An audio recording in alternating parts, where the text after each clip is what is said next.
Kaibigan, mag-iingat tayo sa heat stroke, heat exhaustion, delikado po, nakamamatay ito. Hindi nyo man napapansin, ilang araw na.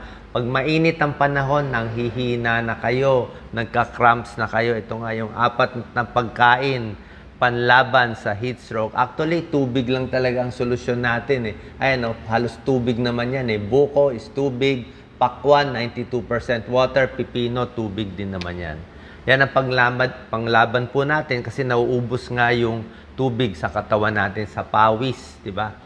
Ang heat stroke, maraming klase. Bago umabot sa heat stroke, merong heat rash, parang bungang araw yan, di ba? Sa init yan. So, kailangan maliligo ng malamig, lagyan ng tuwalya na malamig. Heat cramps yan, na ilang araw na, nagka-cramps ng binti ko eh. Bakit nagka-cramps? Kulang din sa tubig. Ang cause ng cramping at pulikat ay dehydration. So, kailangan maraming tubig o liquid na iinumin.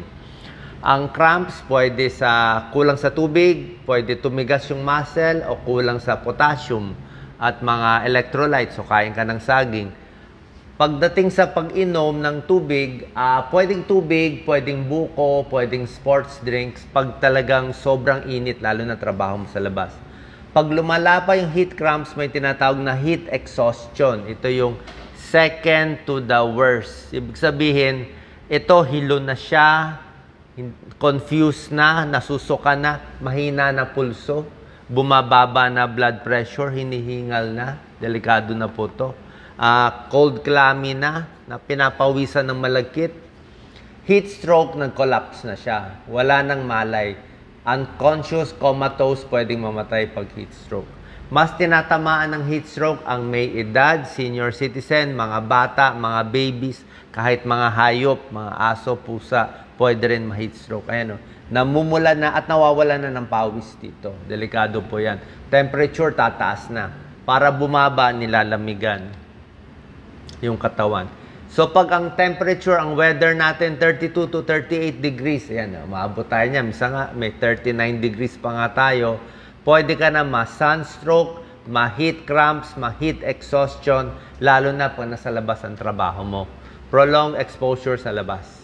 Pag lumampas ng 38 degrees, delikado na, pwede na ma-heat stroke. Yan, sobra na init.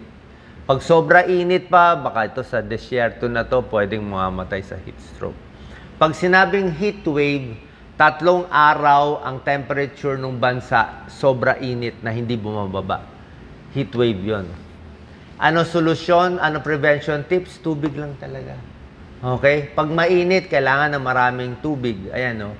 Gusto nga niya, bago ka ma-heat stroke, pag nararamdaman mo na, 2 basong tubig bawat oras para makahabol. Pag na-dehydrate tayo, nakulangan ng tubig, pwede mag-kidney failure. Pag dinala yung pasyente sa ospital, ano gagawin ng doktor? Suwero. Ano ba ang suwero? Tubig lang ang suwero eh.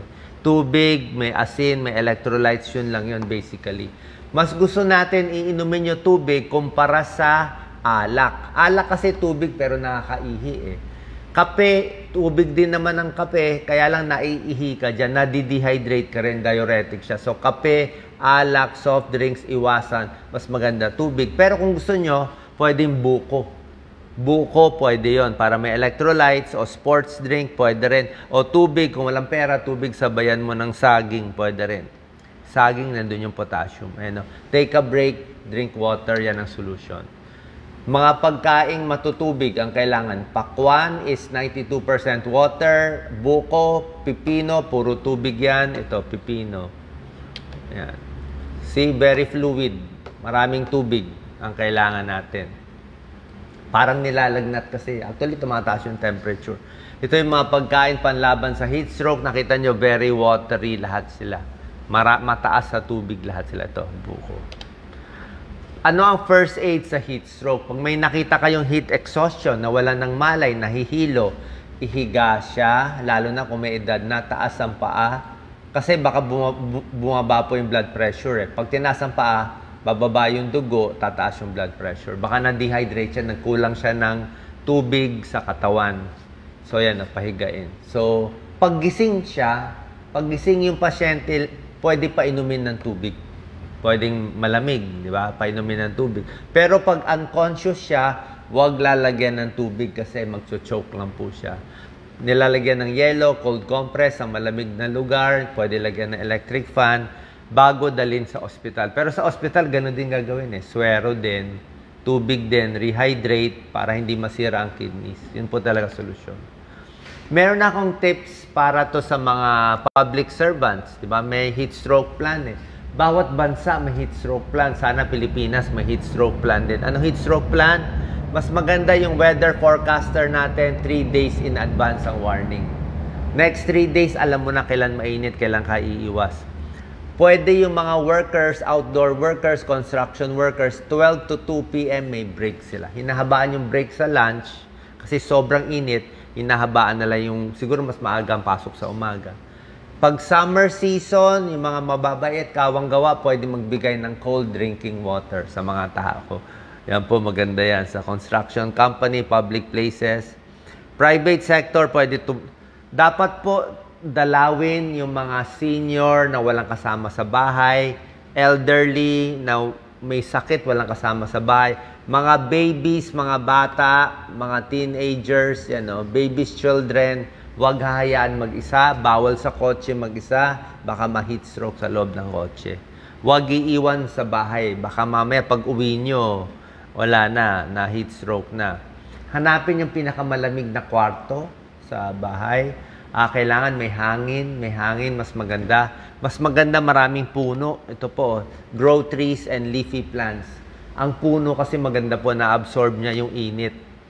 Pag kayo ay tumayo sa ilalim ng puno, lower by 1 degree yung init. Kasi na lalabanan niya. Pero kung puro semento lang, puro building mainit eh. May mga aircon, naglalabas ng init sa labas. Okay?